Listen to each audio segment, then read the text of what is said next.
ஹஸ்பண்டும் சைன் பண்ணணும். அவரோட கையெழுத்த மனோஜே போடுவாரு. நம்ம நினைச்சது நடந்துருச்சு. இனிமே அந்த வீடு என் கைக்கு தானா வரும். எபிசோடில் பார்த்தீங்கன்னா வீட்டு பத்திரத்தை அடமான வச்சு கடன் வாங்கலான்னு விஜயாவும் மனோஜும் பிளான் பண்ணியிருப்பாங்க. பிளான் பண்ண மாதிரியே நம்ம அண்ணாமலை கிட்ட மனோஜ் வந்து சைன் வாங்குறாங்க. சைன் வாங்கும்போது முத்து வந்து வேணாம் அப்படின்னு சொல்கிறாங்க. நம்ம அண்ணாமலை கரெக்டாக சைன் பண்ணும்போது மீனா வந்து தும்முறாங்க. ஏதோ சரியில்லைப்பா போடாத அப்படிங்கிறாங்க. ஆனால் அண்ணாமலை சைன் பண்ணிடுறாங்க.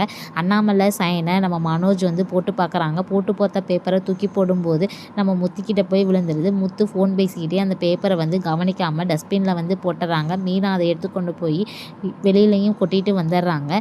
நாளைக்கான ப்ரொமோவில் பார்த்திங்கன்னா நம்ம சிந்தாமணி விஜயாவையும் மனோஜையும் கூட்டிகிட்டு அந்த ஃபினான்சியர்கிட்ட போகிறாங்க. வீட்டு பத்திரத்தை கொடுங்க அப்படின்னு சொன்னோடனே விஜயாவும் வீட்டு பத்திரத்தை எடுத்து கொடுக்குறாங்க.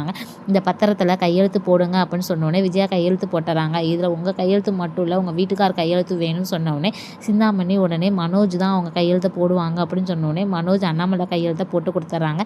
இனிமேல் இந்த வீடு எனக்கு தான் அப்படின்னு சிந்தாமணி மனசுக்குள்ளே சந்தோஷப்ப